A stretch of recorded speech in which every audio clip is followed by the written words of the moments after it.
Hey everyone, Phi Farley here. It's August 3rd, Monday. Happy Monday, everybody. Got a daily best bet I want to break down for you. Staying hot. Another win yesterday, another win on Saturday, another win on Friday, another win on Thursday, another win on Wednesday. We've hit 5 straight, not to mention 8 of the last 10, which is all the bets here since we started. So it's 8-2 overall on daily best bets. All the other plays still winning over there on patreon.com/Phi Farley. Not every play wins. That's not what I mean, but overall winning over there on patreon.com/Phi Farley, and I really appreciate those over there. Also, those of you who are just subscribing, thank you for tuning in. I appreciate it. Hopefully, this is time well spent as I break down games each and every year. This is year 3 now for baseball and breaking down games and capping. So hopefully we stay hot, and hopefully you get some winning advice and able to pad that bankroll. So thanks for tuning in. I really appreciate it. If you haven't subscribed, take a second to do so. Follow my picks each and every day. You can follow me on Twitter @Phi Farley, and you can follow me on patreon.com/Phi Farley. Get all my plays each and every day. I got an NBA play already up there, and going to have this play as well as a couple other baseball plays today on the 3rd. All right, so now let's get to it. I think I got everything out of the way. For those of you who didn't tune in on Friday, as we won with the Diamondbacks as an underdog against the Dodgers, I was posting only on Patreon through the weekend, and if you followed through the weekend, went 2-0 on Saturday, ended up splitting yesterday, but daily best bets hit on both. Yesterday, the only loss was the Astros. Took them run line, they won money line, so missed it by a Pujols grand slam. What do you do? Looking to stay going. We have 5 straight daily best bets, so looking to make it 6 straight today. Did get a question, by the way, that said, what resources do you use? What stats do you use when it comes to capping baseball? And I want to just make this real clear from a high level. I do have a video out there where I talk more in depth on my resources. Hopefully I have that available. Hopefully it's easy to find anyway, but you should be able to find that. 2 big things. One is you need to be able to use a resource for tracking lines. There's quite a few that do track lines, but hopefully you can track lines in a way that allows you to capture sharp movements. I never want to be on the opposite side of the sharps. Not that I always go with the sharps, but if there is, I want to know why. And so I want to get down to what's going on with that game, who's sitting, who's starting, pitching change, injuries, what have you. I want to break down why that's happening. So, and I never want to be on the opposite side of the sharps. This happened to me last week. I mentioned it in the videos. It was the Minnesota Twins at home. All the sharp money was in on the Twins with Homer Bailey on the mound. I thought, boy, that's fishy.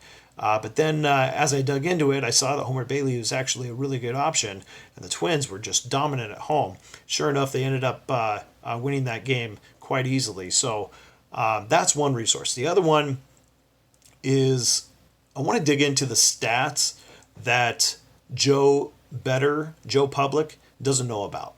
So if I'm only looking at what Joe Public is looking at, then I'm no better than any given person trying to place their wager. So you really want to dig beyond the initial surface level figures, what they would hand out on any stat sheet in Vegas. You've seen those daily sheet papers.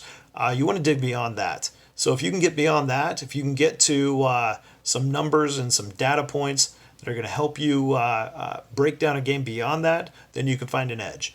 So, the other third thing I'm going to say besides that is feel. If you've played the game before, if you've understood what things may feel like, if you can put yourself in those kinds of shoes, I'm not going to say feel as far as betting goes, but feel how the athletes may feel.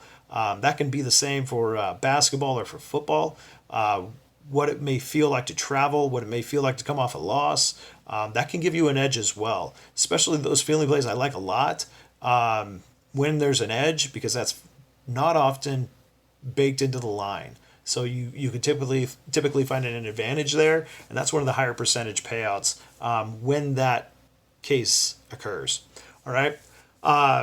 So there's 3 things from a very high level without spending a ton of time on that can help you break down a game. Now let's get into today's game specifically. Hopefully you can see that as I break this down. We're talking about, of all the games, baseball, we're talking Giants at Rockies. 5-5 Giants, off to a better start than what people thought. Going against the Rockies, sitting at 6-2, also off to a better start than people thought. We have 2 hot teams here that, especially on the offensive side, have really produced good numbers here in the first week and a half of baseball. Rockies sitting 6-2, top of the division. also number 3 overall in run differential in all of baseball, number 1 also in their division, the LA Dodgers. The other team up there is number 2 is the Twins. So interesting as we look at the Giants over the last 5 games. This is their first game in Colorado. Last 5, they've produced these totals. 14, this is against Texas, 14, 10, and 11. Then San Diego 19, San Diego 13. The Rockies here in the last 3 has been 15, 7, and 15. And I say that because the Rockies, everybody knows, they're a much different team when they play in Colorado versus not. Now, they have a couple pitchers that are really good in Denver. This is not one of them. Chichi Gonzalez is going to be up on the mound against Johnny Cueto. Now, when I dig into the numbers on Johnny Cueto, it is not a pretty picture when it comes to Coors Field. I'm going to go specifically to the roster of the Rockies first. Couple guys just freak me out when I'm like, at first, I know there's some money coming in on the Giants because we're going to have such high scoring. It could go either way. That's my opinion as I view this and I paint the picture of what's going to happen. But Charlie Blackmon, who's on fire right now, hitting 500 over the last 7 days, is 12 of 37, 324 with a 514 slugging percentage, 4 doubles, 1 home run and 37 at bats. That's 12 hits overall against Johnny Cueto. Now, Matt Kemp is 12 of 39, who's also hitting very well here over the last 7 days, has 3 home runs against Johnny Cueto, 2 doubles. He's got a 590 slugging percentage. Trevor Story hitting 316 against Johnny Cueto. He's got 2 home runs and a double against the starting pitcher today. Overall, 436 slugging percentage, 7 dingers. And then when you dig into it, most all of this happens at Coors Field.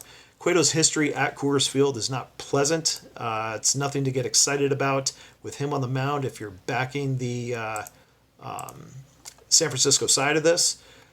Let's talk a little bit about what he did. I'm going to do last 3 years because of his injuries. Hang tight while I pull this up real quick.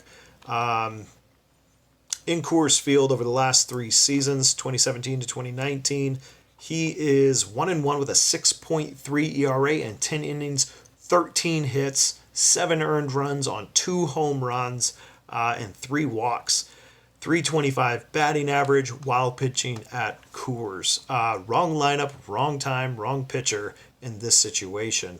Now, on the flip side, we got Chichi Gonzalez, who is also not, we don't have as much data, he hasn't been around as long.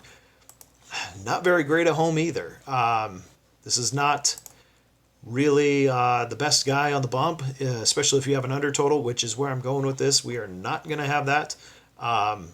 We got 1 home run, just 29 at bats, 1 home run against San Francisco here with this lineup. But specifically pitching at home, a 5.26 ERA.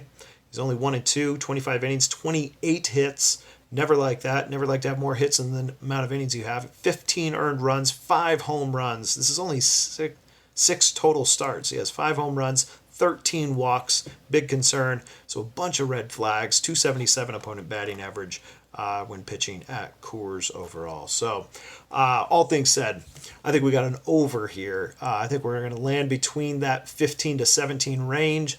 The line right now is 13.5. I'm going over that total. I'm going to hold my breath. I honestly, I'm not a huge fan of these going over these giant numbers. But speaking of giant numbers, Giants are hitting the ball really well. I don't like their pitcher on the mound. Rockies have been hitting the ball really, really well. So I think everything said, this total is going over by the end of the day. So give me 13.5 over here with the Rockies. Giants best bet. Let's make it 6 straight. Good luck, everybody. We'll see you again soon.